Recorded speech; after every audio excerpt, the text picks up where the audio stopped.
And that's another reason why I've just felt the need to not share my opinions about this shit. It contributes to that toxic atmosphere, which is like Mhm. if people are not actually playing the game, they're going to listen to people talking about the game. And in order for the people that are making that content of just talking about the game, in order to get the most eyes on it, they have to be really negative about it. And it just creates this awful feedback loop. And the way you break that is playing the game and doing it yourself and not listening to what these guys have to say, including Yeah. us. Play the game. Play the game. It's a good game. It's a good game. Or don't play the game and fly in the air, like buy a house, be a pilot, do whatever, man. That's the point. Go Is like go play Balatro. that game should have won Game of the Year.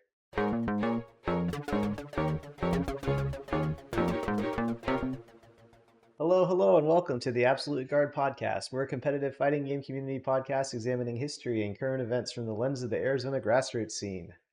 Yes, welcome. This is episode 91. My name is Benny, and as always, I'm joined by my co-host John.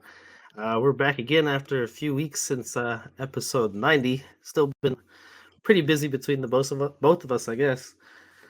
Yes, very much Yeah. so. Oh man. Yeah, I guess maybe we can start with like a big explanation of where we've been. I guess like last time on the Absolute Guard podcast, it was I think right after Evo, if I recall correctly, or like sometime in August or something, and we had moved away from our weekly cadence just because I've been really busy, and I know Benny, you've been doing a lot of stuff too. Yeah. Um, Not after Evo. We did that one recently where we oh, kind of okay. came back. That was what, mid-November? So right before Thanksgiving, I think. Oh, it was in November? Okay, so that wasn't that long Yeah, ago. I It was think it about was a right month before. ago then. Yeah, I think it was right before you moved in. Right.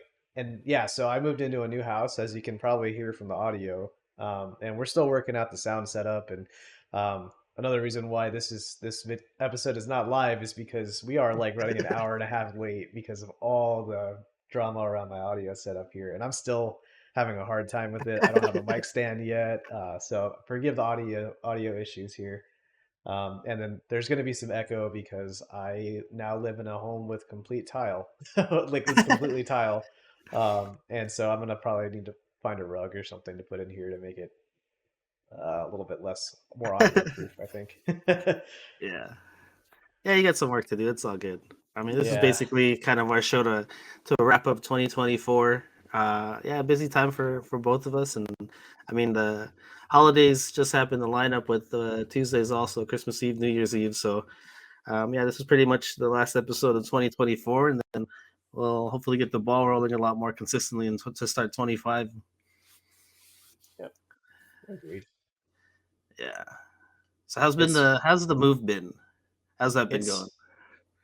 it's it was kind of an endeavor.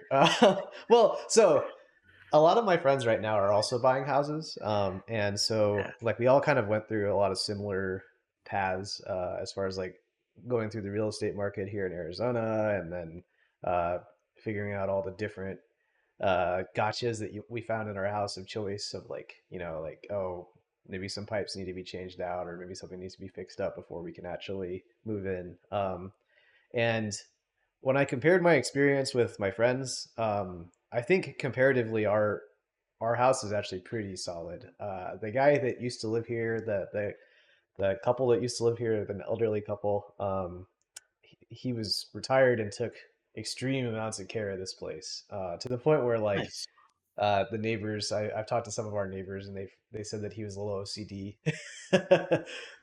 And so that makes sense given how like how much meticulous care was put into this house. So we're super happy about it. I've got an Nice. office now, as you can tell, and so it's got like two different desk areas. So I have like a work desk and then a for fun desk, like the podcast desk, I guess. And then now we're gonna have a room for like karaoke parties and just a separate room for another TV and all all kinds of crazy stuff like that, parties Nice. and maybe some casuals even. Uh, but Yeah, I and know then yeah, usually Jeff's got a big kitchen too. So oh, go ahead. Sorry. awesome. No, I was gonna say usually like, when people talk about OCD, like you think about kind of like the negativity that comes with it, but it's like if you're gonna be OCD about one thing, I guess even in your old age, like house upkeep is probably a really good one to deal with because it's like it keeps you busy, and then Yeah, it's it helps with the value of your home too. Like it keeps up the value of your home, right? Other than kind of letting things go by the wayside and be like, you know what, I don't got to worry about that. So yeah.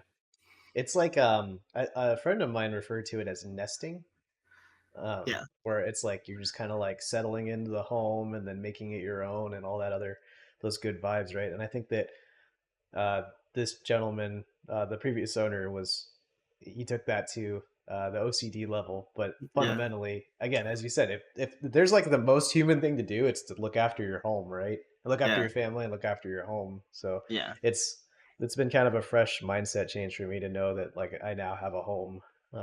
Just I mean, yeah, obviously, like we like I was living at a place prior to all that and prior to yeah, all this rather. But this is like my first house, so it's yeah. pretty cool. Yeah, it's funny that your friend mentions nesting because usually when I think of nesting, it's I usually hear that term when it comes to like women being pregnant and like building the nest in their home and like setting up the baby room and cribs and all that stuff, and that's the Yeah, nesting part. So to hear it in a different way, that's kind of interesting.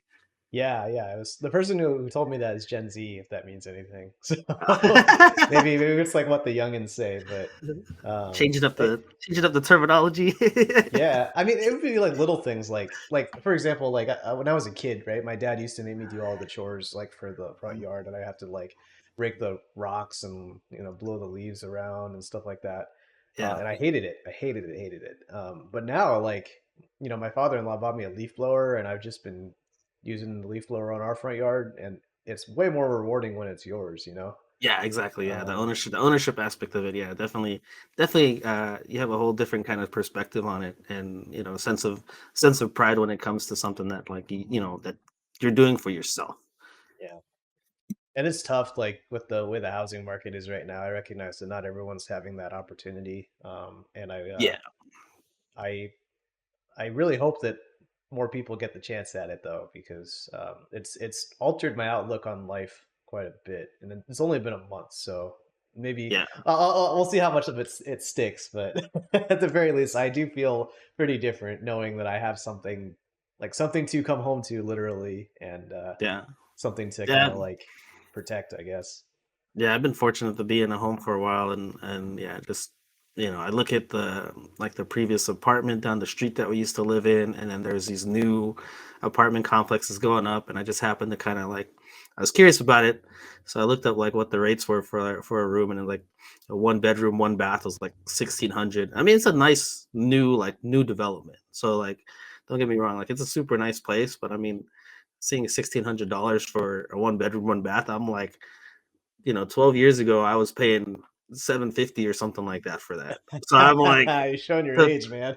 for it to be double now, Back in and like, my day. it's just kind of crazy to see that. But I mean, like you said, it's just, I don't know. No, there's a definitely a big difference between living the condo and apartment life that I used to live versus having a house. Like if I want to go outside, I don't have to go very far. I don't have to, move Yeah. around my complex if I want to go on a walk. I don't have to like go through a closed gate or anything like that. Which I mean, gated communities, like, yeah, like if you have one, like that's cool. But I don't know. I like being able to just walk down the street right now. It's super cool. I live across the street from Panda Express, so I had Panda Express for lunch today. Nice. Oh And man. it's like stuff like, oh, if I want to get to my car, like I just walk a couple of feet into my garage, and it versus like having to go down my stairs and then walk all the way around a couple other units to get to the parking lot for the complex, and like Yeah. more like, yeah, so just little things like that. I'm like, okay, this is way nicer. Nice. uh I'm glad that's gone well for you though, because I mean, yeah, it's definitely a big step in anybody's life to kind of go through that. And yeah, yeah, it's good to see it's going pretty well for you. yeah, and like I think that any like drawbacks that I've seen as far as like um the unpacking, it's mainly been because I've been lazy. So like even this, like our Yeah. audio setup stuff, like I've been waiting on some cables for a while, but fundamentally, like a lot of this is just because I wasn't prepared to actually do the podcast in here yet. Like I still need to buy like a mic stand and all that other stuff. So we'll see. Yeah, you never Um, realize like how much stuff you have until it's time to move. oh yeah, And then yeah, and then you start packing stuff and you're just like, "Oh, that's where that's been." Or like, "Where this is, where did this come from?" yeah. And the experience that I've had is like I have all this stuff that I don't need, and then the one thing that I do need, I cannot find it, and I have to go through all the stuff that I haven't been using for years. There you go. Yeah. Oh Oh man. man. Yep. Pro tip if you do move, make sure you label things and or at least, what's the thing that the people make for orders is a manifest or something like that. Organize Shipping yourself. manifest. Number your boxes, make sure you know what's in each one. So if you need to Yep. find something like, yeah, you can find it easily. I forgot to mention that too. Is just to be a little humble braggy, but I'm in my mid 30s now, and so like I'm kind of over the whole moving and then having everyone come over and have like I order them like a pizza from Costco or Yeah. something, and then like I'm kind of over that and like potentially like injuring my neck or my back. Like I had spine surgery as a middle-aged Yeah. man, right? So like we ended up getting movers, and that was super awesome. But Yeah. on top of that, like the company we worked with, it's called a Wise Move. So I'm cross promoting here because they did a good job. But they're Yeah. packers too, and it was only like Oh, an nice. extra like $300 or $400 if I recall correctly. But they basically like they packed for us. So we Yeah. packed some stuff in advance, and I moved some stuff in advance before the big move day just to save Mm. time.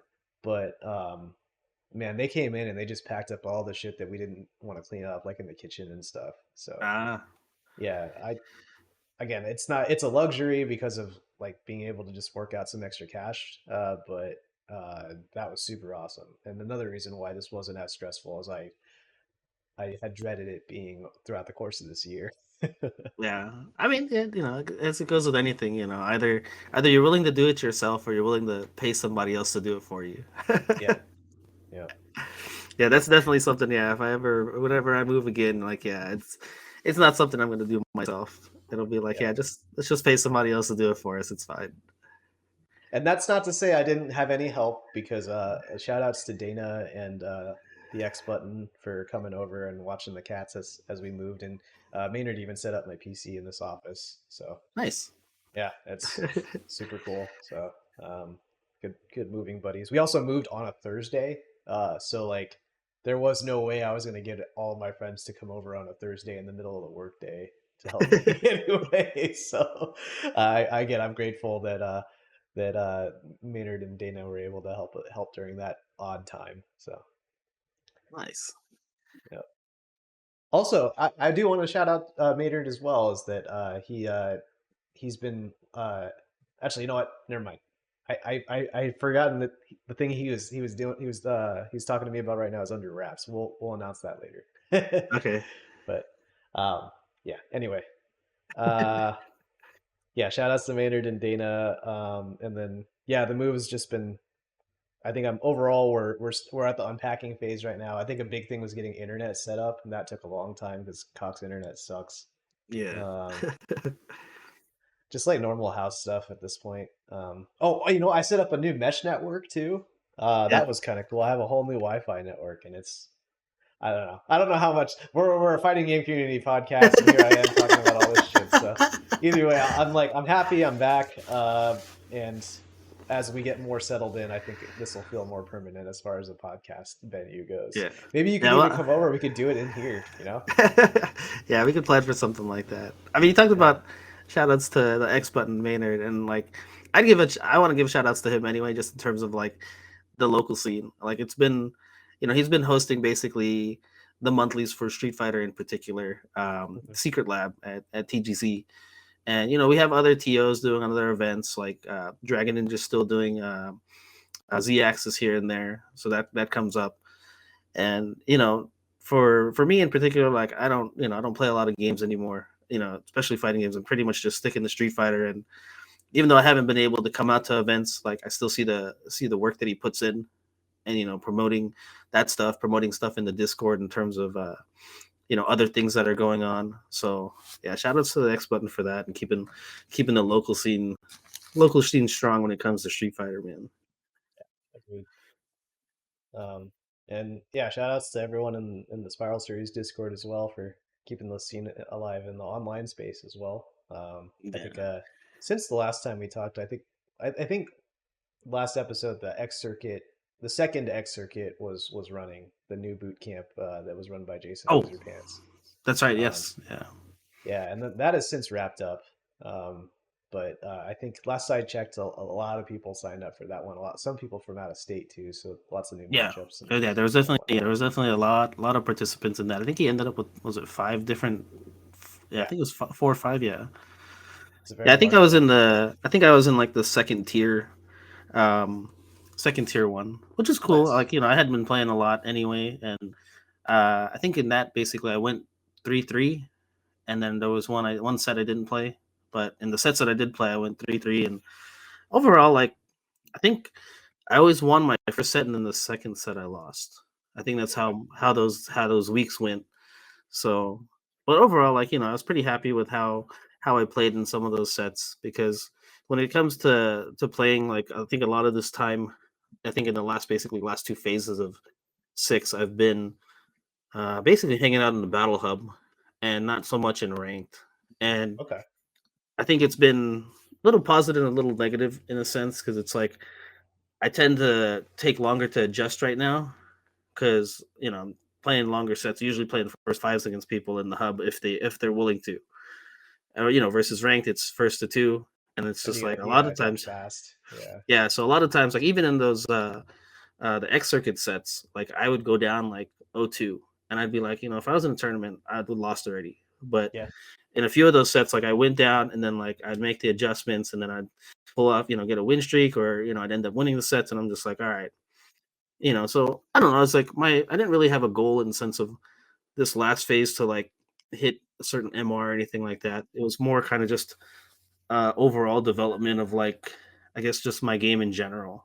And like I felt like when it comes to ranked, it became a matter of like you said, like you got to adapt faster. So there wasn't as much experimentation or things of that nature because it's like once I realized like something wasn't working, it was like I'd revert back to what I know works and what I know can get me that win quickly. Whereas in Yeah. a longer set, it's like, all right, let me see what happens if I do this. Okay, this isn't working. I might have another game to kind of try and work this in here. Okay, that's still not working. All right, now let's settle in. I I I think about that too regularly. I'm like, is the ranked experience as far as it being 2 out of 3, you know, with the game being a year old now, how are you feeling about the volatility, and would you rather play a 3 out of 5 for tournament standard to give you Um, more time to adapt? yeah, me personally, like, yeah, I think I would prefer a 3 out of 5 format just because, like, yeah, the volatility of the game is still kind of there. It doesn't seem like that's going away, anytime soon, especially with the kind of surprise patch that came out, I think in the last, what, month? Yeah. Yeah, And we gotta talk about that too. yeah, so I mean, a lot of people were like, oh, I hope they remove throw loops and this and this. And I was just like, I really don't think that that's happening. Like, it's going to require quite a bit of change in terms of the game. And it doesn't seem to be the direction that they want to take it. So it's either, stick with it and deal with it the way that it is, whether you like it or not. And I mean, I don't know. That's kind of been I think I've said that multiple times in terms of any game, really. Like, if you're not really feeling how the game is played, then find something else to play. And it's just like, despite how volatile the game is and how much corner carry really matters, and you being stuck in that corner and just getting destroyed and guessing wrong 3 times or whatever, like I'm okay with that. Like I've just kind of come to terms with it, and it's more become okay. How do I prevent myself from getting into that situation? And if I'm in that situation, what am I doing to get out? Yeah. Instead of saying, "Oh man, this sucks," I got corner carried by Kim, I got corner carried by Luke or Kent or whoever it is, Chun Li, and I'm just like, it doesn't matter. Like the strongest characters in the game, that seems to be what they're letting them have. I recently played Scott, and like I hadn't played a DJ since forever because everybody's kind of dropped him, and like he'd spend his meter, and he would just take me from mid screen to the corner every time, and I'm like, shit. I was just like, I gotta stop getting in this situation because now I got to deal with the corner pressure. Yep. So yeah, it's just the name of the game, and it's like either you're gonna deal with it and learn how to adapt, or you can keep crying about it and whatever. Yeah, I feel like that guessing game, like in the corner at least, it sucks for sure, but it's also like it's not too different than being vortexed in 5 or 4 rather, right? Mm, Like you knock them down, and yeah, like you're not in the corner a lot of times for the vortexes in 4, but like you're still guessing, and then you're still gonna die in 3 combos, and it's exactly. not, yeah, It's not like, too oh, was different Akuma there. was Akuma gonna Tatsu? Was he gonna demon flip? It doesn't matter. Like you're gonna eat this mix up either way. So Yeah.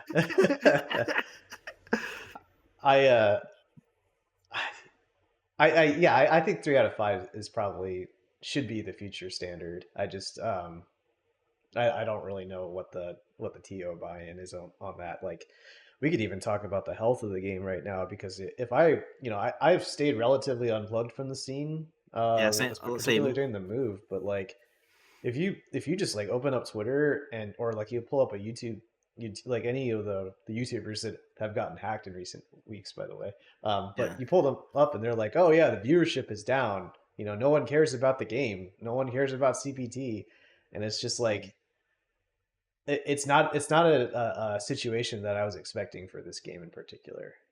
yeah, That by and large, like interest in the game seems to have fizzled out. Um, yeah. I don't know. Yeah, well, I I think it's weird because like I know you mentioned before, like in terms of like how this game came out of the gates and like how they've handled it so far has been pretty well in terms of like the game itself, like the gameplay itself. Other than the more egregious things that people complain about, like I said, like the corner carry, the throw loops, and stuff like that. But it's just like I, for one, am still having fun, and it's just like I've kind of just chalked it up to like I always hear people talking about not having reversals, and I'm just like, well, that's the character I play. Like, if I wanted to have a reversal, there's, whatever 7 characters that have them or whatever it is, right? And I can play one of those, but me being the kind of stubborn one character player that I am, like, I'm just gonna stick it out with Dalsum, do the cool shit when I can do the cool shit, and then the rest of the time I'm playing defense and trying to get people off of me, and that's fine. Like I'm okay with that. And I was gonna say in terms of the overall kind of feeling or vibe I get from the community because I haven't really kept up with things either. But Mhm. the the biggest things that I've heard throughout this year is one like kind of the CPT format and like the offline events. Um, that they're not being like a point system.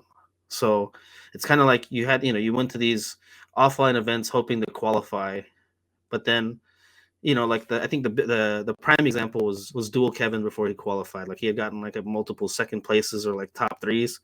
And Yeah, like in previous years, that would have been more than enough to secure yourself a spot based on points, right? But because he wasn't getting that number one spot, it was like he's not in yet, he's not in yet, he's not in yet. Okay, finally he qualified, yeah, right? So for a lot of the competitors and the pro players and stuff, like that was the biggest thing because it's just like we're spending all this money to go around and hopefully qualify, and then it's not a format that they're in favor of. And then on top of Y- that, like the other offline thing is the setups and stuff. But we can talk about that in a little bit. yeah. Sure. The I agree with you in that like they seem to the format seems to disincentivize travel, right? But as you were explaining that, like the thought occurred to me is that maybe that's on purpose because like they are going for that that Olympics national pride kind of feel to it, Mm-hmm. right? And so they do want they do want regions represented by that region's players as opposed to like Yeah. Tokido flying to Australia and qualifying or something, right? Yeah. Which I believe that's happened. I think the Japanese like going to Australia to steal their points. Um, so or rather not steal, well, steal their money at least. I remember it was like a long time ago because I don't even think the CDP was around for that Australian major. But I remember the Japanese invaded there because it's way easy. It's easier to get there than it is to get to the USA. I think Yeah, yeah, yeah. distance wise. Um, all that to say is actually, I don't even know that geographically or with like the winds. I don't know. Yeah, but actually, yeah, maybe you should know. You're the future pilot, dog. um, but yeah, so they are kind of going for that World Warrior feel. So maybe that's on Yeah, purpose, right? That's like tinfoil hat stuff. yeah. But Well, I no, I think by mean, and large, yeah, oh, go no, I ahead. was gonna say it's funny you bring that up because I was actually looking through like the Arizona Facebook group, probably like last week or so, and one of the things that popped up, I forgot what I was looking for exactly, but one of the things that popped up in my search was um, the Red Bull event that they had like nationally here in the U.S. And there was a post that I made in particular regarding like region representation because they had all these regional events like in the Southwest. We had an Arizona event, they had one in the East Coast, and all these other spots, right? Hmm. And my argument was like, well, if they're gonna have these events separated in this way, like I would prefer that there be regional representation and there be limitations on who can enter, right? I Right. don't want Justin Wong coming to Arizona. And yeah, if he beats us, like he deserves to win that tournament, but he's not a representative of our region, of our state, or whatever whatever it's supposed to represent that particular tournament. Yeah. And I remember there was a lot of people that were in agreement with me, and then there was one person that was like really just kind of against the whole thing, and it was just like, well, if he goes there, you guys should be good enough to beat him. And I was like, well, that's not the point I'm trying to bring up. It's the regional representation of it all, and it's like Yeah. whether or not that player that's the top player in that region is at the level of the top player in Japan or the top player in China or Taiwan or wherever else these major or these online events are happening, or these regional events are happening. Like that's Yeah. beside the point. It's about the representation, right? It's like you said, it's like the Olympics.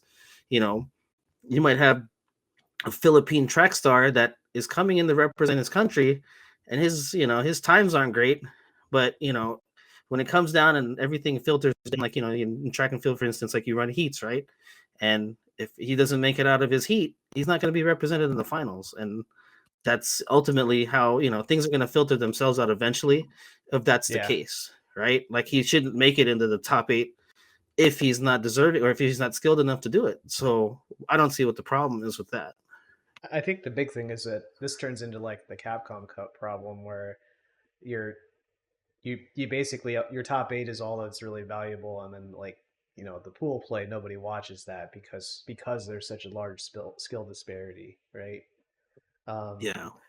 it even like it comes up pretty regularly when I think about the Japanese scene too, because the Japanese scene is largely considered the best in the Hmm. world, right?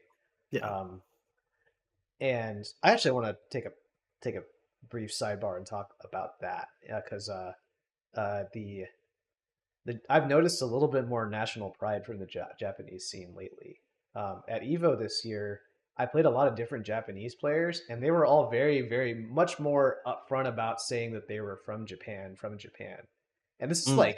this is like top players too. Like Ryukichi was played against Chase, right? And so when Chase unfortunately lost to him, but Ryukichi stood up and was like, "I'm from Japan," and like uh that's it's cool, but like I see a little bit more fire from the Japanese now, because before they were like the quiet, humble winners, right?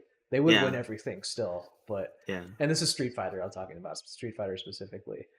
Um, Yeah. but sorry, that was a brief sidebar. That I've noticed a little bit more nationalistic pride there, but the other side of that is that Japanese scene is largely agreed as the best. But then when you go to Capcom Cup, like that top 8, like I think the grand finals was Taiwan versus Korea, right? Yeah. Or no, it was Taiwan versus Japan. Now I think about it, and then Korea. But like China and Taiwan and Korea and like UAE, or like all the Middle East as well. Like all Yeah. those regions are all really strong, and so the Japanese don't tend to win those big tournaments. Like Japanese didn't win Evo, right? Yeah. I guess Evo Vegas, but and then Japanese didn't win Capcom Cup. but yet they are still viewed as the best scene. And then Yeah, from there it turns into, okay, like is it because they just have the most good players? And if so, that isn't represented in the regional mindset of the Olympics, because yeah, you only had Fudo and Gachikun up there basically for Capcom Cup. yeah, Um, so like it's not representative of the actual skill of the entire national scene. yeah. And I think that's probably where a lot of people get their at least that's where I find a little bit of the format to be a little annoying. But Yeah, no, yeah, I can definitely understand that because I mean, especially when you have a region that's as as densely populated with top players in that sense, right? Like you're with the that's the limitation of kind of doing the open world or open regional kind of thing is that you end up limiting how many people can represent that particular place, and then everybody else has got to fight their way through the last chance qualifier, which could be one or two spots or whatever they have opened up. yep. And even then, it's not guaranteed to actually be like, again, if Japan has the best players and the most best good players, right? Like Yeah, they're still the Japanese players still not guaranteed to win the LCQ, you know. yeah, Um, and like where that actually trickles down to being a problem is like everyone's mad about the reception and of the like I was talking earlier about the viewership dropping, right? hmm Of the offline events and whatnot. And it's frankly it's because the Japanese aren't traveling. And it yeah, like it's not their fault, like because they have every incentive to stay in Japan and stick with where Street Fighter is the biggest, right? yeah, Um, and so like, but if it, yeah, if you think about it, like we don't have actual like the irony is that Capcom Cup is if it's really formatted as such to create like the Olympics style where every nation is represented, every yeah, tournament leading up to it does not have that because now the Japanese don't travel anymore. So yeah, so we're busy watching, like fucking like the same people in TNS week after week after week yeah, because like that's just the way like no one's traveling. It's just our locals essentially. Um, yeah, so we don't get that drama basically spread out throughout the year or throughout the season anymore. We just get it at Capcom Cup and that's it, or at Evo and that's it. Not yeah, even CEO really. Like there were a fair amount of people at CEO, but yeah. like Yeah, pretty much like yeah, a lot of the high level matchups from that you'll see nowadays are kind of relegated to either invitationals like the Street Fighter League or the Red Bull Kumite, that kind of stuff. Then you get to yeah, see that kind of stuff.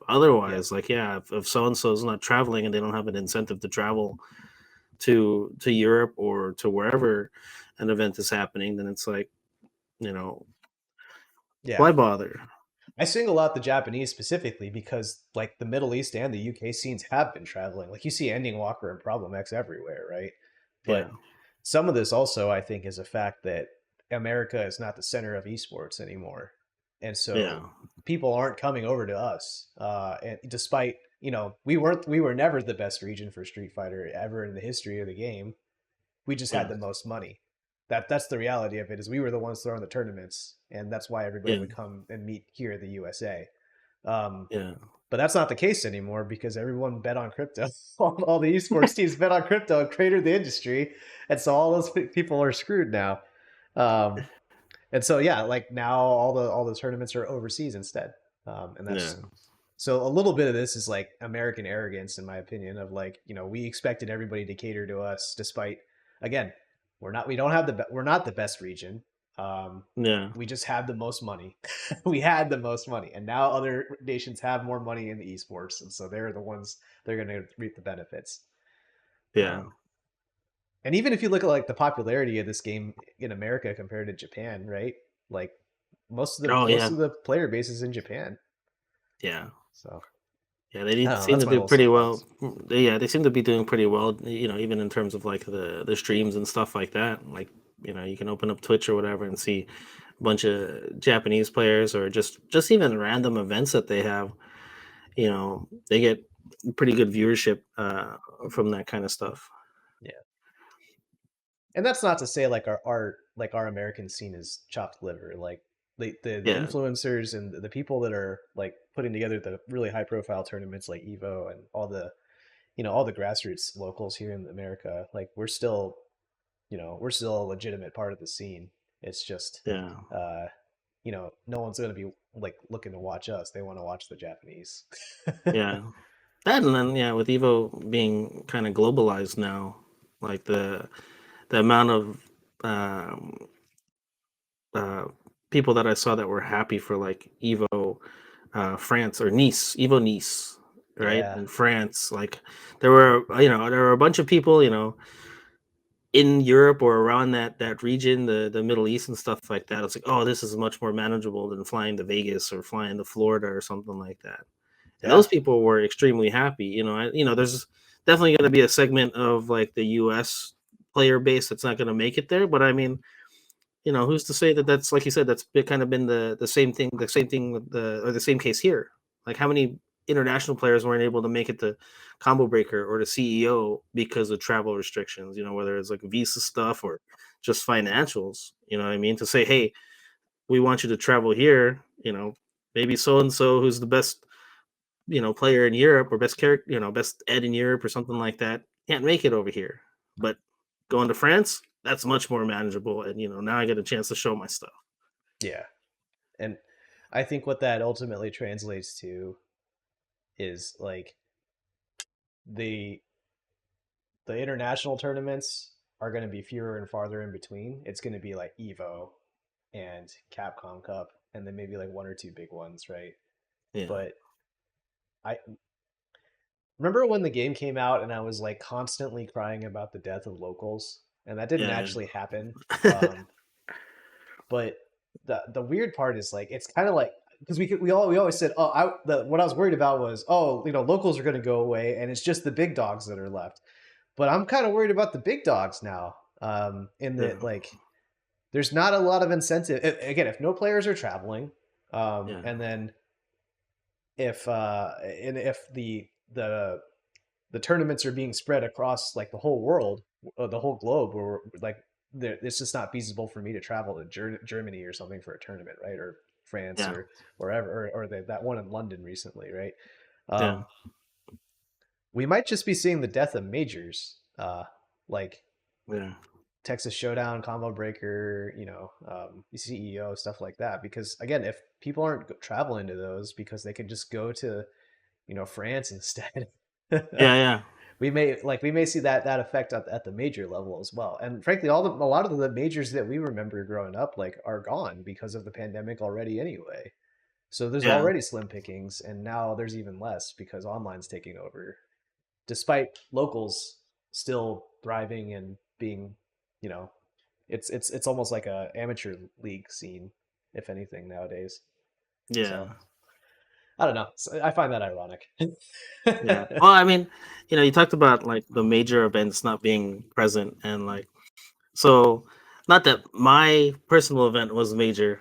I mean, it was Yeah. major for me, but my son recently asked me kind of when I hosted this tournament that I held years ago called Southwest Shockwave. And I had to think about it and I was like, I think that was 2017. And then I confirmed and then kind of just went down this rabbit hole of kind of like looking for stuff about that, right?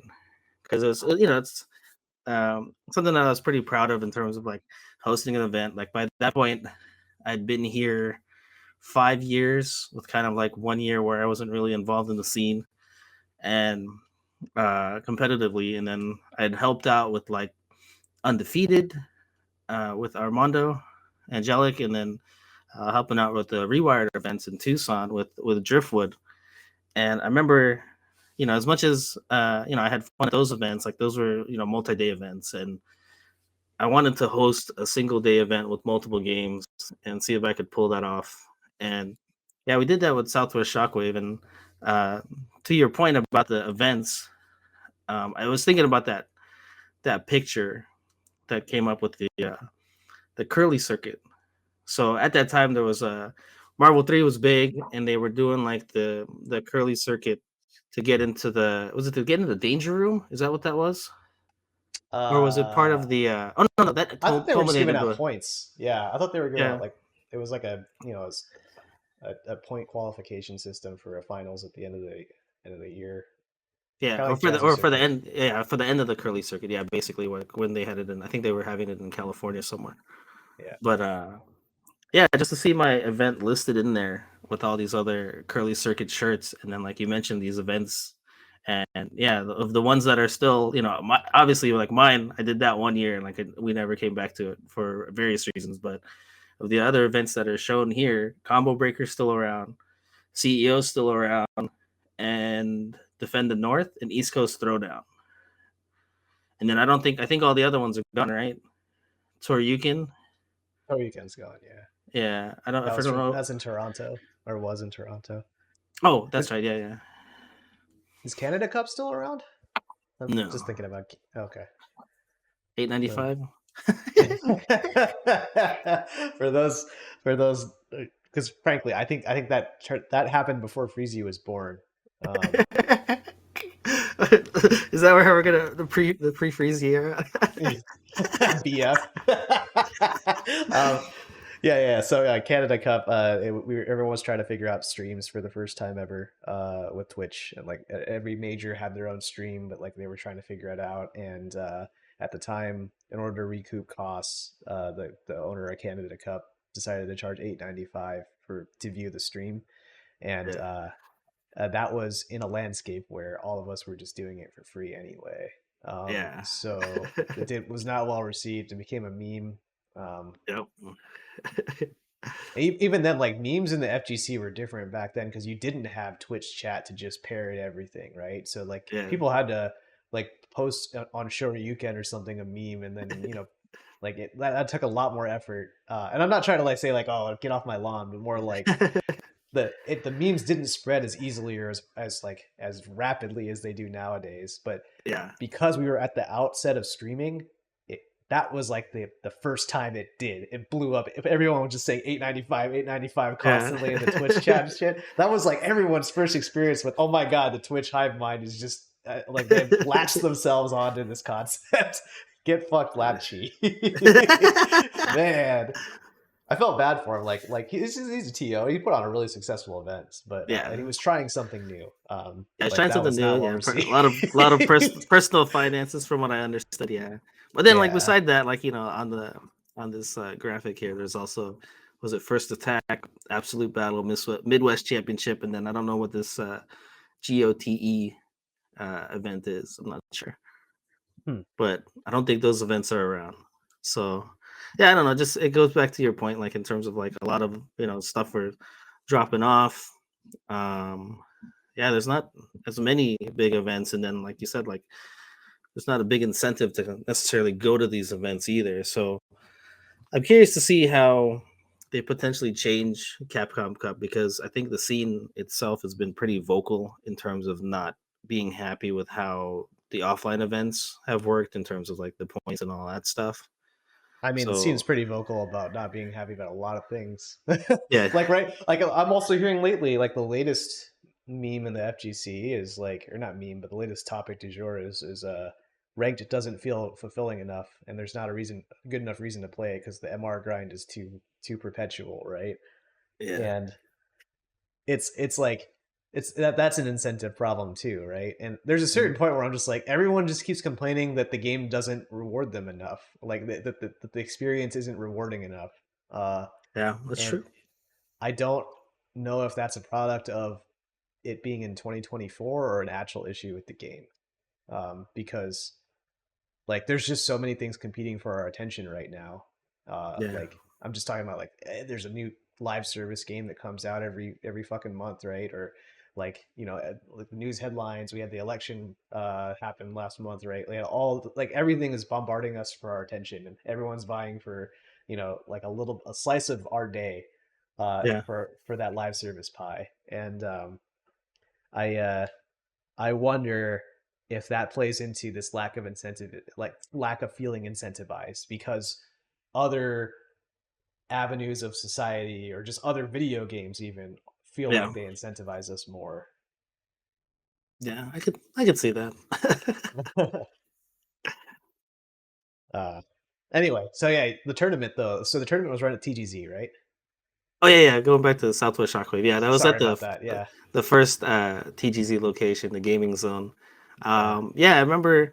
oh, is that the first one? Like the smaller lounge? Yeah, that was a smaller lounge because we had. Hell yeah. I Okay. remember, I was promoting the event, and like the the two big things I wanted to stick with was like one, having a 1 day event because I had heard from multiple people. I think it was from Rewired and specifically. It was like I think you had made top 8, and then or somebody else. It might have been you, and then it was just like, oh, I got to come back here for tomorrow, right? Because top 8 wasn't going to be until tomorrow or top 32, whatever it was, Yeah, right? yeah. And it's just like, oh man, I got to come back.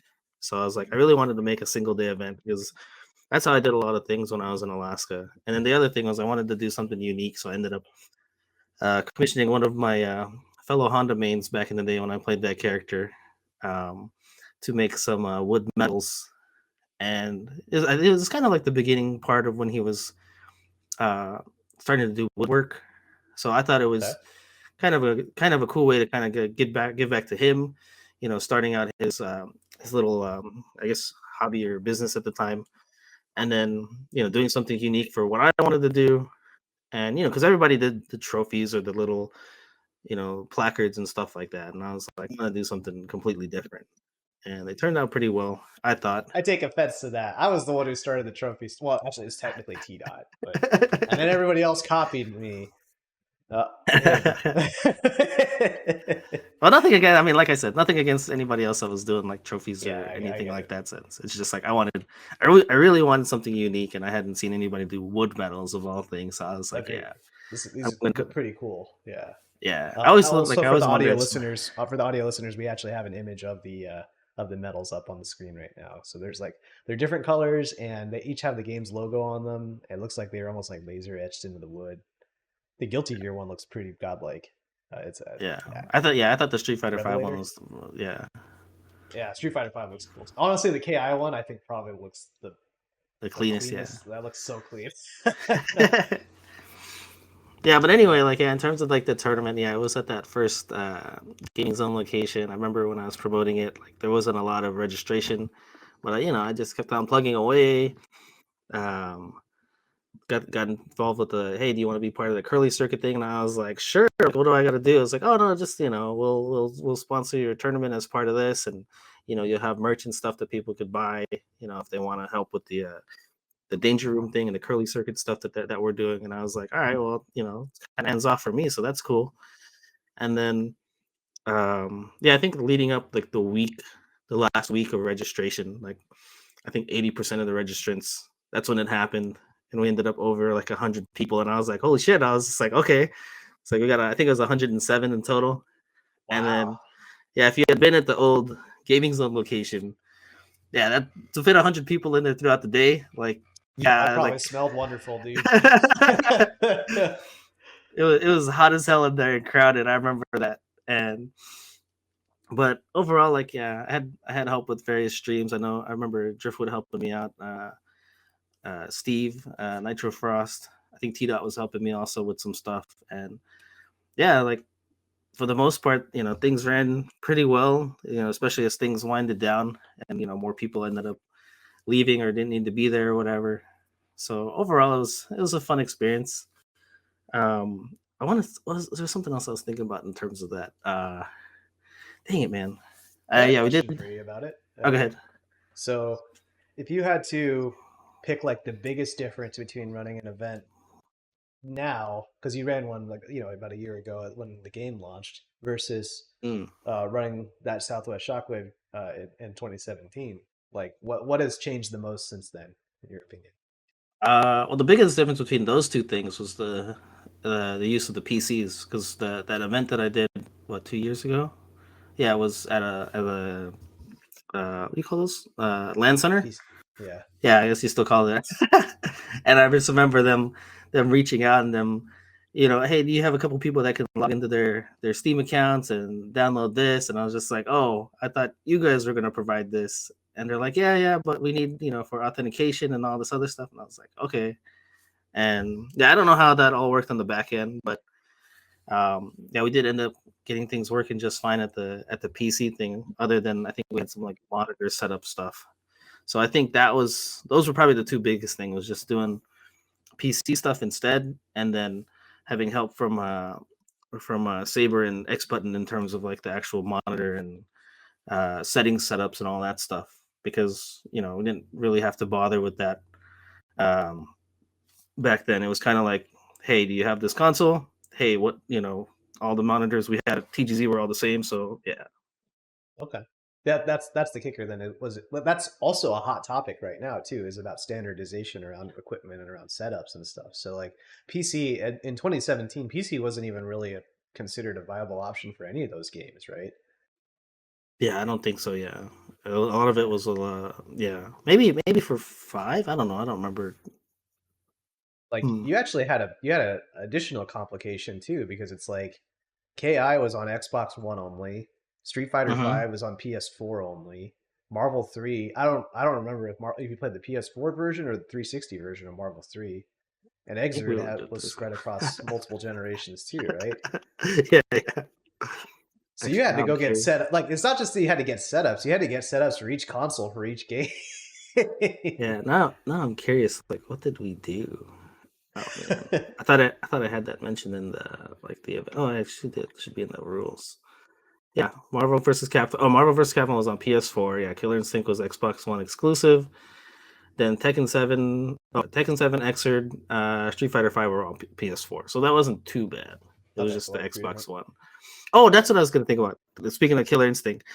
so the one thing that was funny about that was like there was a couple Killer Instinct players I think coming from Las Vegas that were sponsored, and I had the sponsor reach out to me, and they were asking about like a pot bonus because they saw my event in that curly mustache thing with CEO and Combo Breaker and all these other big events, and at the So they time want to get some pot eyes. Okay. bonuses, and they were like, hey, what kind of pot bonus do you have for this? And I'm like, what are you talking about? And he's just like, well, these major events have a pot bonus. I was like, this is like a regional. I was like, I don't know where you're expecting a pot bonus to come from because it's not coming from me and I don't have any sponsors. So I was like, and I remember them just kind of like, oh, okay, well, I thought, these things were kind of run a little differently. So they were kind of like new to the scene too, I think, in terms of like, what they were expecting. And I just always thought that was funny that they would be like, hey, you guys got like a $500 pot bonus. I was just like, I ain't got that money for that. Like, what are you talking about?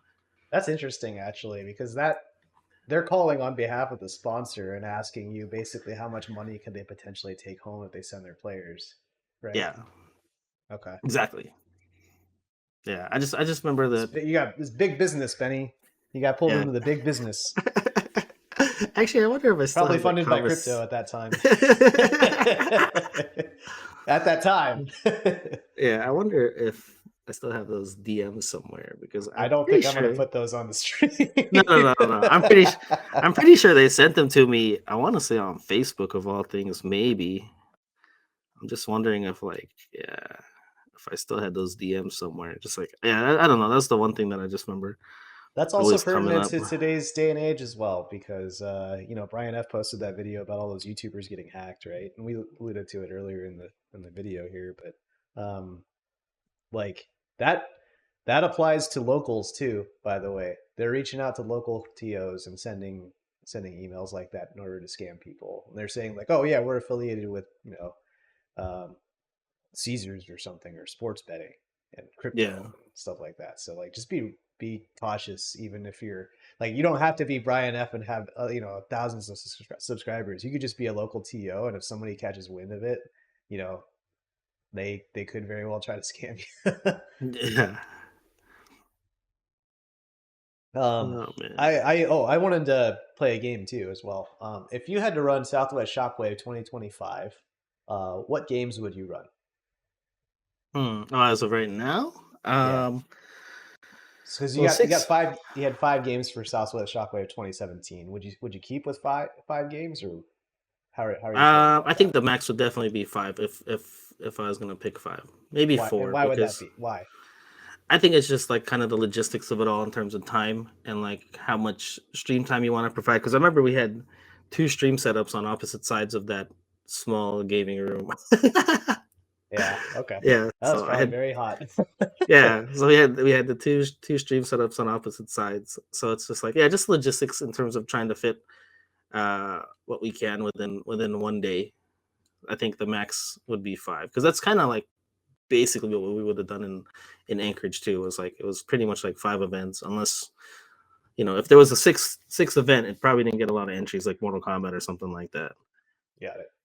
Okay. So which five then would you pick? Well, Street Fighter 6 for sure. Okay. Tekken 8. Um, I honestly would put Marvel 3 in there just because I enjoy watching that game, and I feel like if there was going to be a Marvel event, that's the one that people would come out and play. Even though there's been somewhat of a resurgence for like 2, I guess with like the fighting collection a little bit, but I still There's think not a if it lot of came, overlap between 2 and 3. yeah, I They're think I think canon. if it came down to it, like I don't think anybody would come out for Infinite. Like that's basically kind of fallen off the face of the earth. And like, yeah, I'd probably do Marvel 3 just from a personal standpoint. And then Okay. I don't know what else is there. KOF, maybe the Mark of the Wolves if I did it, because yeah, I'd probably do Mark of Okay. the Wolves. So that'd be 4, and then I don't know. Yeah, what else is there? You gonna Uh, sell out, Benny? You gonna run Smash? nah, Get that wait, Smash money? nah. I mean, it depends on the venue. Like we need a much bigger venue because, like you said, the smell would be a little too much. I was about to talk about daycares, but I guess you can go that route too. Honestly, the Smash players are older than some of them are older than old as us now. Yeah, But it's actually kind of cool. Like I was at TGZ last Friday, and like the next generation of Street Fighter players, like early 20s, is like when I started. I'm seeing early 20s players now, and they're all old Smash players, and they're not even melee players. They're like Smash Ultimate players who have just kind of grown yeah, up a little bit yeah. I and think I want to would try stick. Street Fighter. I think I would stick with those 4. So yeah, Street Fighter 6, Tekken 8, Marvel 3, and then Mark of the Wolves, or yeah, no, City of the Wolves. Mhm.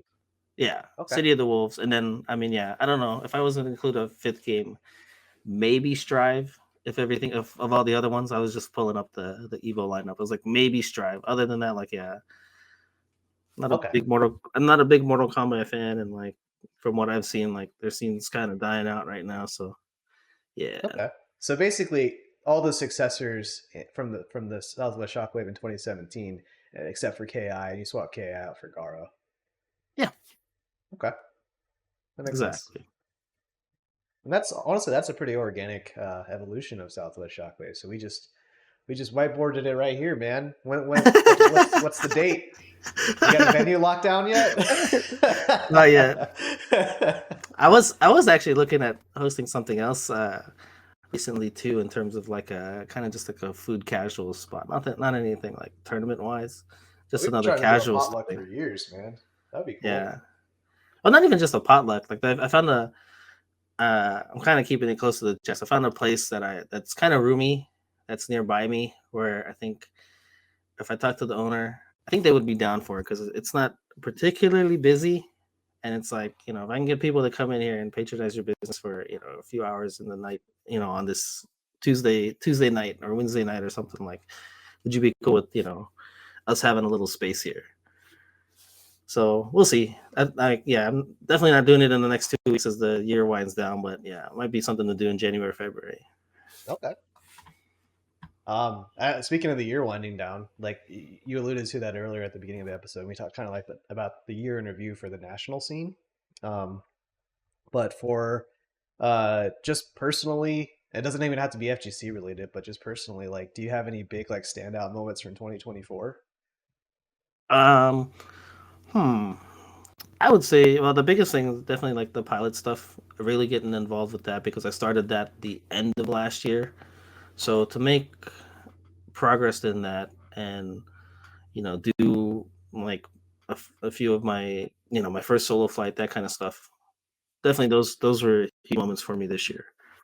So those have probably been the biggest things revolving around that. And honestly, like if I was to kind of do that again, I think well the only downside is like working this night schedule has been kind of hell in terms of like trying to get lessons in Mhm.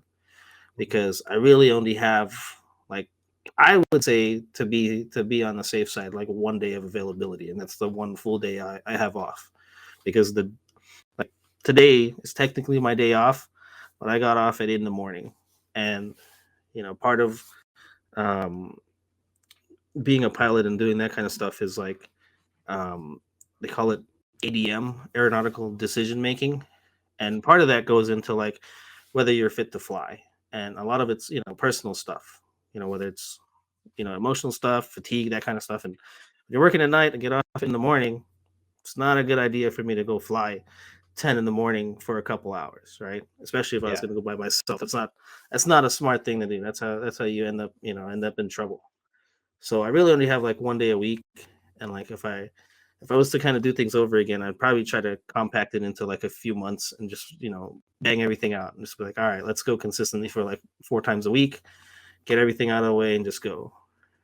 got it. But on the other hand, it has been in terms of like my confidence, or kind of like, yeah, I guess it would be my kind of confidence in flying, like having these like month or 2 month breaks, 6 week breaks or whatever I've had in between some of my lessons, and still being able to just kind of go in there and it's like riding a bicycle kind of thing, and still feel proficient about what I'm doing, and still feeling comfortable, speaking on the radio to the air traffic controllers and stuff like that.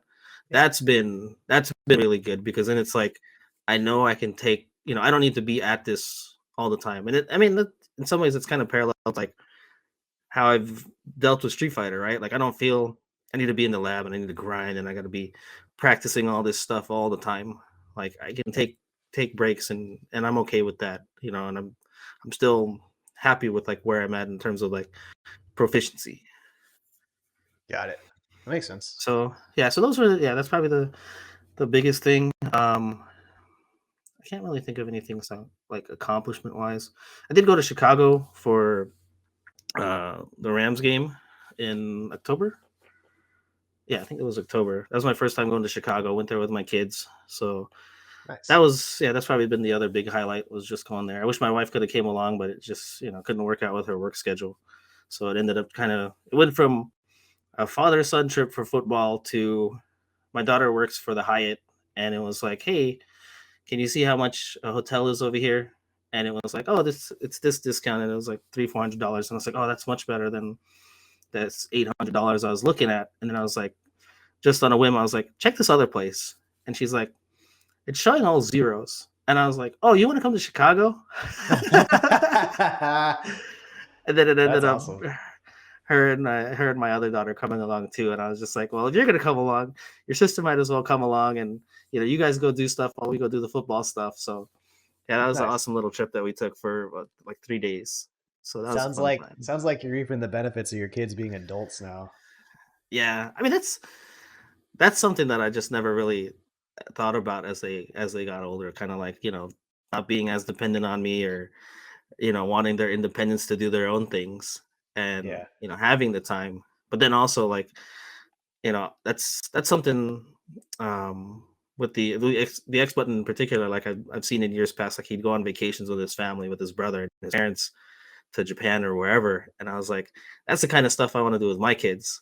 Like I see, not to be like super negative, but I see some families where just like they have their own families, and then they get older, and then like you don't see them hang out with their families ever again. Like, you know what I mean? They're just kind of segmented away from doing their own thing, and they're like they don't have time for each other, for Yeah, like, I can except for holidays and stuff like that. And I'm just like, holidays is cool, but it's like, I want to do other things too, like in between those times. Like it shouldn't just be like, hey, you coming over for Thanksgiving? Hey, you coming over for Christmas? I want to do other things with my kids, as they get older too. sure. That makes sense. Didn't Yeah. your daughter also graduated from school recently too, right? Yeah, my oldest daughter Or rather, graduated not from recently, school. but this year, right? Yeah, it was earlier this year. Yeah, that's how she ended up at the hotel job, at the Hyatt job. So Yo, are you um, gonna get a discount at the Hyatt for Evo this coming year then? I think I think that hotel can be comped. I think. Ooh, Yeah, it's maybe that'll finally get you out to another Evo, man. yeah. We'll see. Let me get off this night schedule. Something I've been trying to do too. Ah, nice schedule, man. Nice schedule's that's like Vegas in a nutshell. Nah, when I go to Vegas, I don't really. Well, I don't know. When it comes to Evo, yeah, there's definitely some late nights trying to find casuals and money matches and stuff like that. I think, yeah. So I don't know. We'll It's a lot see. harder to do that nowadays, I will say. It depends on how that goes. And I think the last thing before I hand it over to you, in terms of like, I guess highlights or accomplishments was like, uh, basically like around September, I just decided that I was gonna just stop making excuses for myself regarding my health and like just start exercising daily. And I've been at it pretty consistently for the last like 2 months. Well, if it's September, well, basically like 3 months now. Nice. And I've been able to hold off about 15, 20 pounds consistently. Just like I haven't changed my diet or anything like that. So to kind of just hold off 15 to 20 pounds, just walking for 30 minutes a day for like 2 miles. Like I've held up for about 3 months straight now. What do you do when you're walking for 2 hours? Do you like listen to a podcast? Do you like what people watch or I usually just listen to music. I've tried listening to like podcasts or even like pilot stuff so that I could kind of like study, but then like it kind of just gets droned out as I'm like looking around, like trying to make sure like nothing crazy is happening, whether it's traffic or other people walking or biking or whatever. So I've tried to do other stuff, and it's just like nah, I'm just gonna listen to music and just get this time in. got it? Okay. Yeah, so those are probably the three biggest things. I'd say the pilot stuff, yeah, Chicago trip, and then consistently exercising and getting off some of that weight. Nice. Yeah. So what about you, man?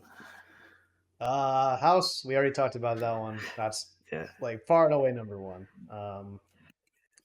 Other things. My work has been eventful, but no, I wouldn't call that a highlight. Uh, I did switch to a new character. I started playing Ed a couple months ago. I'm not sure if like I've really even had much time to talk about that on the show because No, I we've don't been think kind of had so. a lot of gaps. Yeah. Yeah. Um, but I play Then you Ed get now. nerfed. Yeah, then he got nerfed. Yeah, he got nerfed. There's a balance patch. Yeah, that sucks. I'm actually I don't know how I feel about that yet, but that's a whole other topic. Yeah. So yeah, but I play Ed now, and he's a lot of fun. I am now. I feel like I went dormant for a little bit because of the house stuff, uh, particularly after Evo, which is a decent time. The team battle thing, I took that one pretty hard when we took that loss, and Oh, so yeah, I just against kind of Colorado. Yeah. yeah. So there's rumors of another one, but I'm not sure if I have that in me. Just because I think that's my big thing that I want to work on in 2025 is just work on more of my emotional resilience. Um, Mm. the I think that with the all the stress throughout this past year, it's just everything kind of uh, compile or what's the In phrase? the What's the head. phrase?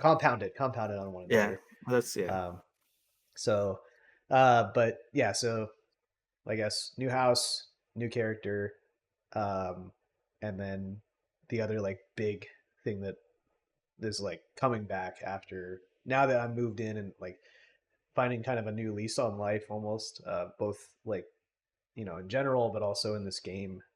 Hmm. Like I have, I think a highlight of my year is seeing how well uh, Chase, Freezy, and Christian have done in tournaments this year.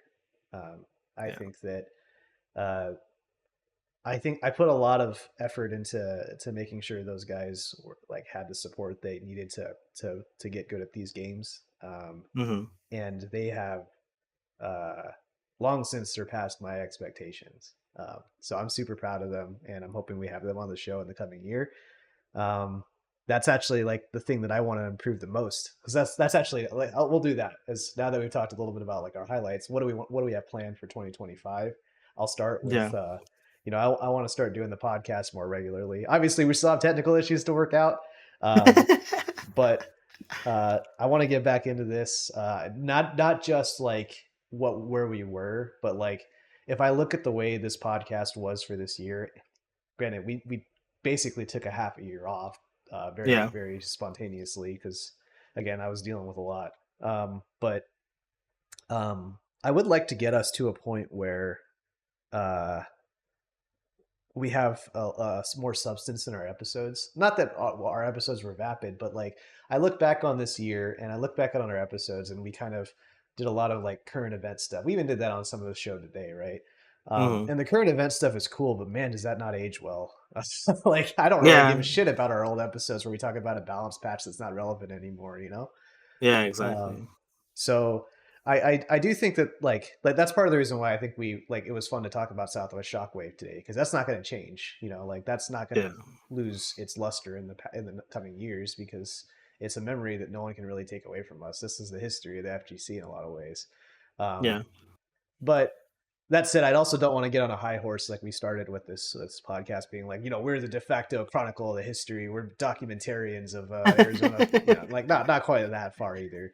But I'd like to yeah, improve the production a little bit too. Like maybe like switch from like being a just a record of a Twitch stream to like an actual audio podcast format. Um, and I want to get into coding a little bit more. I haven't even, I've only talked to a couple people about this, but like I want to actually write my own game.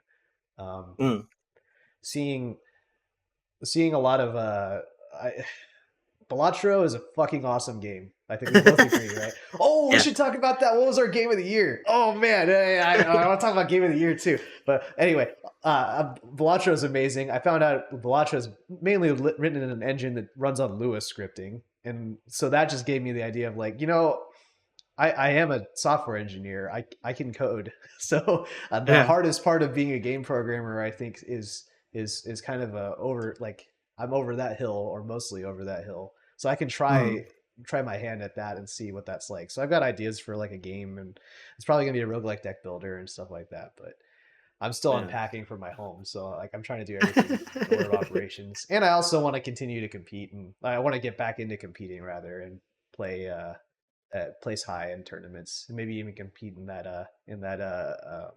Colorado versus Arizona rematch if I can qualify for it.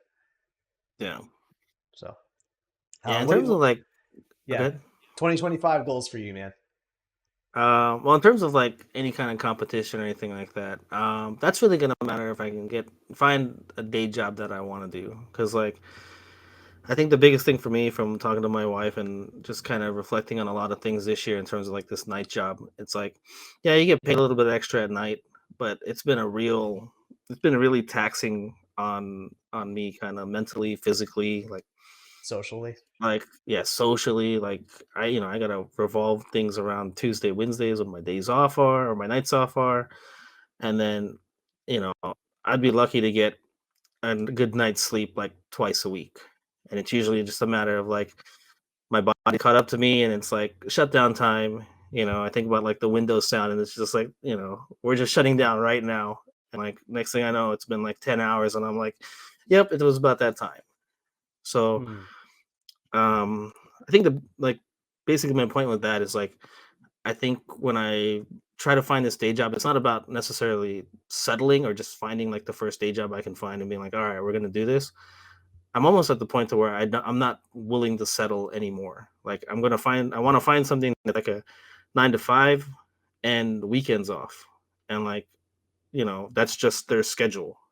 Whether that's Yeah, government job or you know I don't really care to work for a bank, but just bank hours in particular, like looking for something like that and not compromising for the sake of money or whatever. It's just like I want to do what's good for me and good for my family mentally, physically, because like I've sacrificed a lot in terms of like the kind of jobs that I took and the kind of jobs that I kept to work around like family schedule.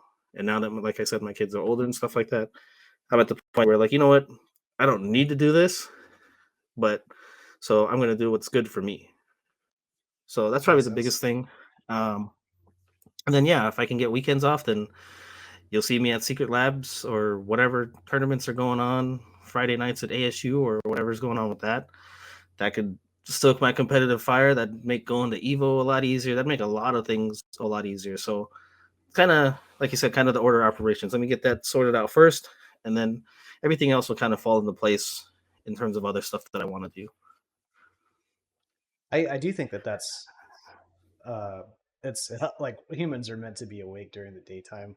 Hmm. That's Yeah, just the core reality of it. But I also think that like you and several other of my friends are like all looking into career changes. Again, I mentioned that some of my friends earlier are buying houses. Like Yeah. It just seems like we're all. It feels like time is starting to move forward really rapidly again. Like I think that Yeah. I hate to keep harping about the pandemic because I know that that was years ago now, but Yeah. I remember when all this stuff was first starting to open up again, and like how like kind of you know tepid, I suppose is the phrase, like how like nervous we're about like being like, is this actually over, is it going to come Yeah. back again, do we need to, and then it's been enough time now where I think we all feel confident in making big life changes and life changing decisions, so Yeah. or confident maybe not, but you know what I mean.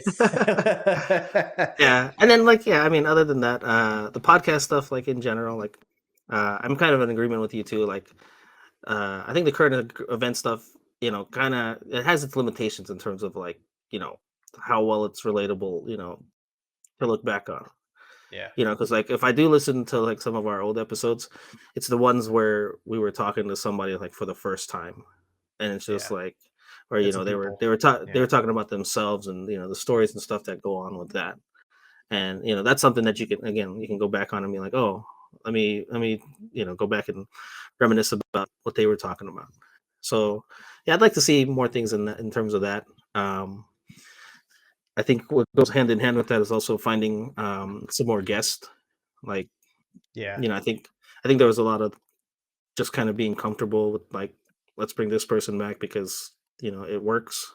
And it's like, It would be because like the internet would be on fire about a specific news topic, and and someone would have an opinion on that, right? Like we'd bring in yeah, Scott because he wants to talk about input lag on PCs, or we'd bring in Mike to talk about balance, or Tanner to talk about the balance patch. It's just like everybody wants to talk about the hot topic shit, right? yeah. And that does give me another point, and that like uh, I think over the course of the 2024, like I just stopped caring about trumpeting my opinion out to everybody. I mentioned this to you in private when we were trying to figure Mm, out the right day to pick the show back up. But fundamentally, yeah, I'm like, I don't. You guys don't need to hear my opinion on this shit anymore because a lot of it also doesn't matter.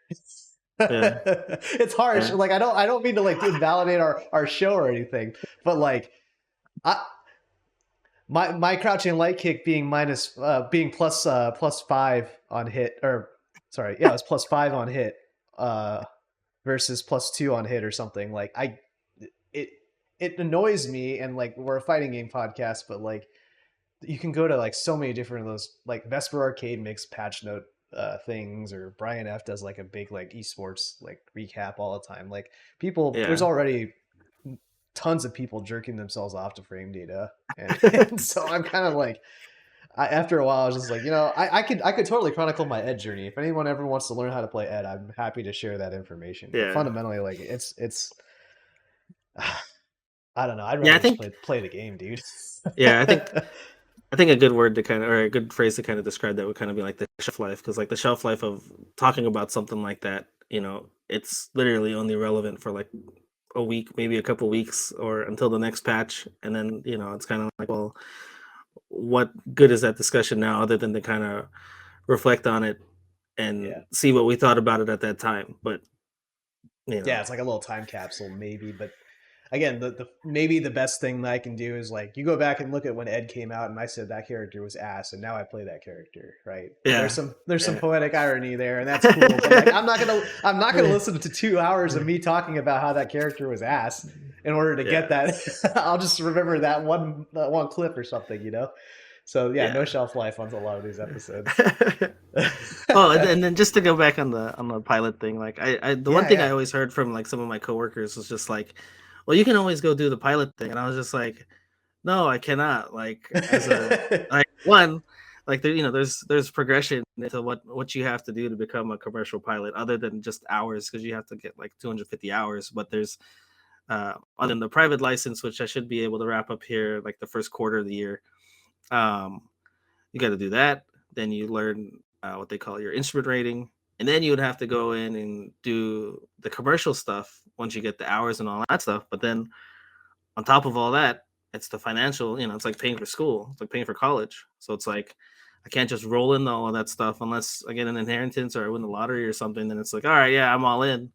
But that's all stuff that's going to take some time, because I've heard that from quite a few people where they're just like, oh yeah, you can just go do the thing. I was like, no, I can't. I was like, I can. maybe find something in the industry, but Sure. I can't just go be commercial pilot. Like, that's not happening probably for me in the next. I'd probably say definitely not next year. Uh, it could happen if you had the financial means to just like drop everything and then just go all Yeah, in, right? But yeah. There's definitely some yeah, podcasts and stuff that I listen to, and they're just like, well, if you're gonna get into training, what I would suggest is you make sure you have the finances, and then you just quit your job and you go at it full time. And I'm just like, that's not realistic for the vast majority of people. Like, what are you talking about? yeah. Like even like the You side know, consulting stuff I do, like I still keep a day job while I do it, you know? Yeah, it's like yeah, it's I mean it's almost the same thing like if I wanted to go to college, if I wanted to go back to college right now, like I'm not Yeah. gonna be like, you know what, I'm gonna quit my job. We're going full time ASU. Like what? Like, it's not feasible To for some most people people, it I'd say. is. Yeah, Yeah. to some people it is, but Yeah. um all right. Well, let me throw some fast questions at you too, because uh, I wanted to like do like a top of 2024 list. I know we talked about highlights already, but when I touched on game of the year earlier, that gave me a really fun idea. So, what was your favorite video game of 2024? I would say I'd have to agree with you. Or I don't know if that was your pick too, but I'd say Balatro. Alatra. Okay. Yeah, What I'd say was Balatro. what was your favorite song of 2024? Like, what did your Spotify Wrapped throw at you this year? Oh, my Spotify Wrapped. I actually just posted that recently. I'm trying to Or think of what it the song you was. listen to the most, or just the song that you remember the most as being your favorite? I'd probably say it was a Glorilla song. A what? A Gorillas? Glorilla. No, Glorilla. She's a rapper. Oh, cool. Okay. Yeah. Yeah, I think it was Um, her. okay. And then the last fast question for top of 2024. If you had to pick a character in Street Fighter 6 to have started with in 2024, who would you have picked to learn? Like who would have been the best pick in your mind, and who do you think would have come out on top? You mean for me personally or just in general? If sorry, if you were to try to pick the best character to play and learn in 2024, like the best character, and who do you think like was the strongest character in Street Fighter 6 in 2024? I would say Rashid. Rashid? Yeah. As much Not as a I, bad pick. you know, yeah, as much as I hate the Shotos and Ken and Luke and Cammy and all that nonsense, like I think he's the one that's gotten away with not really getting nerfed as of right now. I think the biggest complaint I've heard regarding Rashid this whole year was like uh EX spinning a mixer not being a consistent anti-air. And I was like, do you have to have everything? Like you have the best level 2 in the game. You have, you know, great mix-ups in the corner. You can alter your air trajectory with the double triple jumps or whatever that is. You've got all the other tools. I was just like, so your anti-air gets hit by like a cross up every now and then. Boo frickety hoo, dude. Like, come on. Okay. All right, and then we have one more game that you're most looking forward to next year. Oh, that's a good question. I'm springing all these on you, so feel free to take your Oh, time. I think I made a note. I think I made a note of something that I was looking forward to. Where did it go? I think I put it in my phone. Trying to think, because like, Was it part of the Game is it? Awards? Was there a trailer for it? No, I hadn't. I didn't watch the Game Awards. Is Slay the Spire 2 supposed to come out next year, or the I early think access is next year? early access is next year, but that counts. Mm, If you're looking forward to that, mm, that game looks godlike. Oh man. yeah, yeah. I did finally. That's like the one trailer I watched. Everything else is kind of like, um, I'd say maybe that new the Perfect Dark of that's coming out this year or next year, but I didn't think that was. They're making a perfect dark? Oh wow. Yeah, like there was a trailer at the I don't even know what it was, Xbox show or something. Old Yeah. Joanna Dark. They're really digging the IP or like digging in the back catalog for IP nostalgia. Um, that's my That generation now. My generation is the target. You guys got Cobra Kai. Yeah, I'd say Perfect Dark. If we're talking about fighting games, I don't really think of any. I could think of anything else other than City of the Wolves. Like I'm actually interested in playing that. Okay. Um, yeah, I think if anything, that'll pique my interest because like um, 2XKO, that's not for me. Like I tried it, it's not for me. I don't particularly like the way some things are handled in that game, and there's too much going on. So I'm just like, yeah, it's not for me. That game's too hard for me too. I don't like it. I don't like it. Okay. Yeah, so probably Uh, those. Hades 2 if it actually gets fully released, because I was playing early release of that, and I kind of like paused it as of right now. So if that gets fully released next year, probably that too. okay. Um, just for me, I think game of the year is also Balatro. Um, Yeah. and then song of the year, probably a Kylie Minogue song. But maybe I should Oh, say really? artist of the year. You have a Glorilla and I have Kylie Yeah. Minogue. I don't know Does she why I have got into Kylie Minogue this year, but Does she have new stuff coming out? yeah, she had a new album. I think it Oh, was really? last year. Yeah. What really happened is we threw a surprise birthday party for my wife, and one of her Hmm. friends sang a karaoke version of Padam Padam, which is a Hmm. Kylie Minogue song, but he swapped out Padam Padam for Ooh Woo and did like an anime dance and wore a skirt. So Nice. after that, I was like, "Hey, this song's actually pretty good, though." And then I listened to all of her music, and I'm like, "This, she's like possibly one of the greatest pop artists ever." So, Yeah. and she's Cammy, That and is true. She was. she banged Jean Claude Van Damme, according to the Uh, internet. yeah, she was the Cammy in the live action Street Fighter movie from the 90s. she, dude, her music's really fucking good though. Like, wow. So, give her a listen.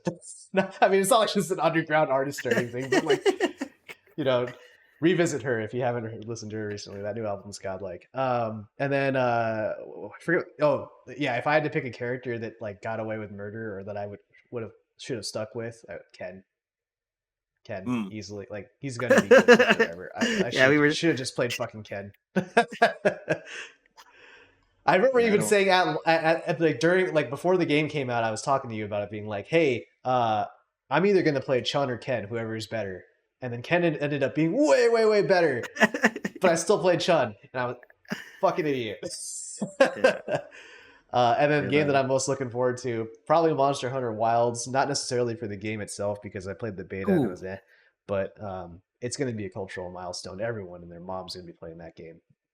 yeah. I forgot about that one. Yeah, I don't know. I haven't really kept up too much with games. It's kind of funny because like if you would ask anybody during my childhood, like amongst like this circle of friends and family we had, like I was probably up there in terms of like gamers. But then Yeah. like I meet other people like Scott or SNK, Mr. SNK, and like I'm not even touching like a tenth of the stuff that they've played. And I'm Yeah. like, am I even a gamer anymore? Like I play like 5 games nowadays, and they're the same things. Like I play Tetris and Street Fighter and Hearthstone, and now it's Marvel Rivals, and that's about it. I mean, we were talking about that. Like Benny and I got lunch a couple days ago with a bunch of friends, and we were talking about that at the table. Is everyone's got a live service game they play now, right? And Mm-hmm. everyone has basically like blocks of time that we associate with a game. And Mm-hmm. if if you have if there's a game that comes out and it doesn't like take one of those blocks of time from another game in your catalog, it's not getting played, right? Yeah. So like for example, like Street Fighter 6 is my current live service game.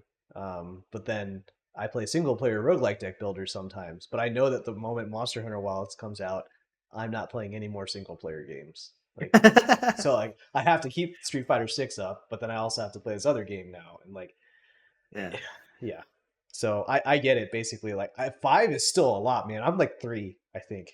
Three total. Yeah. No, I think three consistent. Yeah. So I would say Street Fighter, Hearthstone, and Marvel Rivals. Those are the things I play the most. Right, and Marvel Rivals just came out, right? So it's almost like a Yeah. rotating slot there, right? Yeah. Yeah. Yeah. So Street Fighter, like, yeah, that's kind of like I get home from work in the morning and I'm just like, hey, I want to go play whoever, Yeah. jump in the hub, get a few hours in that, and then yeah, something else. That's our live service game. And it's a little depressing because like we're not I'm not gonna go that route. That's hella depressing. But yeah. We're the whales and not necessarily the community anymore. Yeah. Well, I don't know. I um, think when it comes to Street Fighter, I think I've probably been. I don't think it's because I haven't been competing. I think it's because I don't necessarily have expectations set for myself in a way. Mm. So I think I've been happier playing Street Fighter and been more, like I said, coming to terms with like how the game is, because like yeah, like you said, open Twitter, negativity all over the place. How do you guys deal with this? How do you guys continue to play this game? How do you blah blah blah? And I'm just like, well, stop playing the game then. Like, what's the problem? I was like you said, Yeah, rotate that out, get that out of your rotation, play something else. You know what I mean? Like, yeah, I don't know. For me, it's tough for me to fathom like why you would continue to torture yourself if you're not happy and you're not having fun. Like, you got you have limited time to do play these games or whatever. Find something else that's gonna you're gonna find enjoyment in. yeah. I agree with that. I think that a lot of people try to substitute playing the game with like listening to influencers. I caught myself doing that too. Like I'm like, hey, I need to learn these balance patch notes, right? And so I'll just put on like a YouTuber that just reads me the notes essentially and goes through it and summarizes it for me. But Mm-hmm. the issue there is like I'm not actually getting better as a player. All I'm doing is internalizing whatever this dude's opinions were on the balance. Mm-hmm. And I don't have that same like curiosity. I'll figure it out myself. That I had when the game first launched and I was learning my character at, like to the nth degree. You know, like rather than feel Yeah. like basically I don't feel like I'm a pioneer in my character anymore. I just feel like I'm another guy just subscribing to a YouTube channel and hoping they tell me how to be good at the video game. Um, so like I'm hoping, and that's another reason why I've just felt the need to not share my opinions about this shit because I'm like like it just contributes to people. It contributes to that toxic atmosphere, which is like Mhm.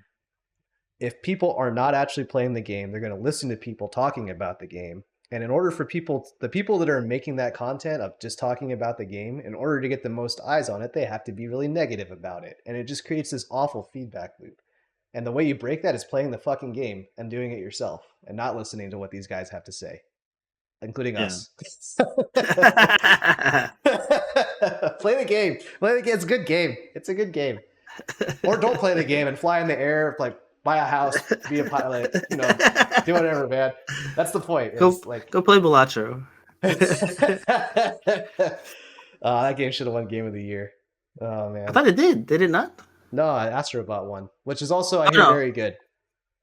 Well, it won like best indie game of the year or something like that, right? I Yeah. thought it did. I don't know. I don't follow those It won awards. best mobile game. It won like like a ton of game awards, like a lot of the ones it was Yeah. nominated for. But it was never going to Yeah. win Game of the Year, dude. Yeah. That looks bad. Like you have an entire industry with like thousands of people working on a single game, and then you have one dude that's been like, "Oh yeah, this is the best game on the planet, Hey, right?" sometimes you need that guy to kind of stir things up and bring innovation, right? Oh man, you're gonna call Valacho the disruptor? Oh man, but in indie titles, usurping a big industry has been part of society for the longest amount of time. Exactly. Like Yeah. The it's in the movies movies, and yeah. yeah, Yep. TV, not even not TV, but movies at the very least. Yeah. Yeah.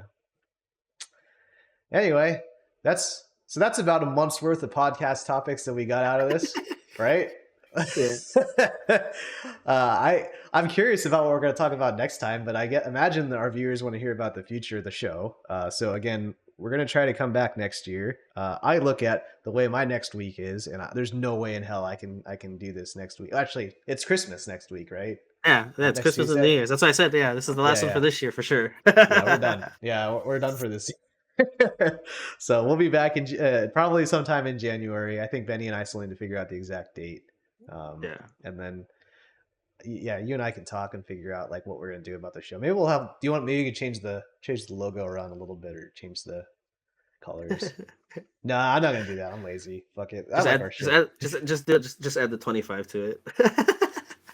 Oh, Absolute Cart Podcast 25, like Blade Runner 2025, Yeah. 2044 or Yeah.